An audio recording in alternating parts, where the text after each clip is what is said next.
السلام علیکم ملګرو دوه مهم معلومات درته شریکوم د رحیم صدیقي او د ګلبدین دغه ویډیو درته شریکوم چې رحیم صدیقي د خپل اتلانو سره څومره مینه کوي دغه علاوه د 53 اوریزه ورلد کپ کې چې انډیا ټیم کمې دوکه کړې وي په الټرا ایج په حساب باندې چې مطلب بال به یو ځای کې ولګېده بالکل آوټ به هغې به بال الټرا ایج باندې تاو کو بل طرف ته به تاو کو انډیا سره به ډېر زیات کومک کوو دغه انډیا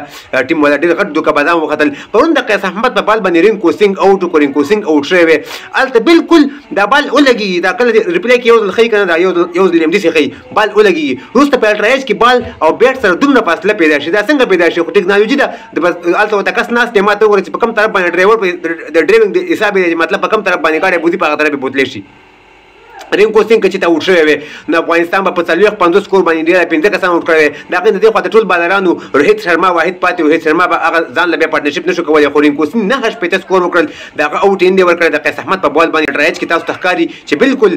بال لګېدلی دی اوټ او د رینکو سینګ اوټ امپیر نه دی ورکړی تړ امپیر نه دی ورکړی هغې دغه په بال چې کله لګېدلی دی په دغه ځای کې نو بالکل د فاصلې دومره راوست بال لګېدلی دی ښکاري چې لګېدلی دی د هغې نه وروسته چې کله بیا الټرا ایج کې بال کله ځي هغه نشان کله ځي نو هغه بیا د وکټو نه خوا تللی دی اوټ یې ورکړی نو انډیا والا ډېرې غټې دوکې کوي په دوکو باندې میچونه ګټي پرون رینکو سینګ اوټ شوی وی 9 سکور ته د هغې کم کړو افغانستان ټیم الریډي میچ وګټو خو افغانستان ټیم بهترین پرفارم شو کړی و ټول وطن ته دې مبارک وي دغه ښه پرفارم بهترین پرفارم شو کړی دی افغانستان ټیم میچ بایللی نه دی افغانستان ټیم په یو حساب کې میچ ګټلی دی او یو ځل نه په 3 ځله یې ګټلی دی او ښه په نره باندې افغانستان ټیم میچ ګټلی دی او دغه هندوان یې ښه وشرمول او دغه روهیت شرما الله پاک وشرمو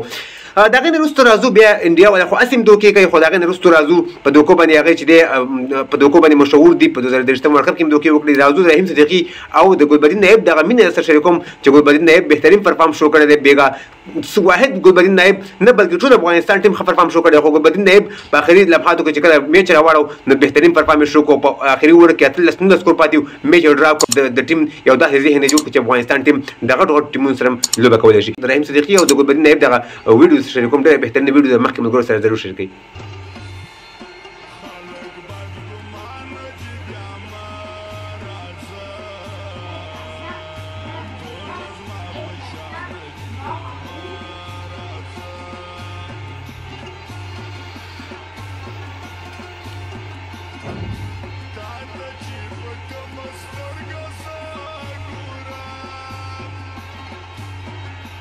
ملګرو د رحیم صدیقي دغه مینه تاسو وکتله د خپل اتلانو سره د خپل وطن سره د خپل افغانستان سره ډېره بېحده مینه کوي ډېره زیاته مینه کوي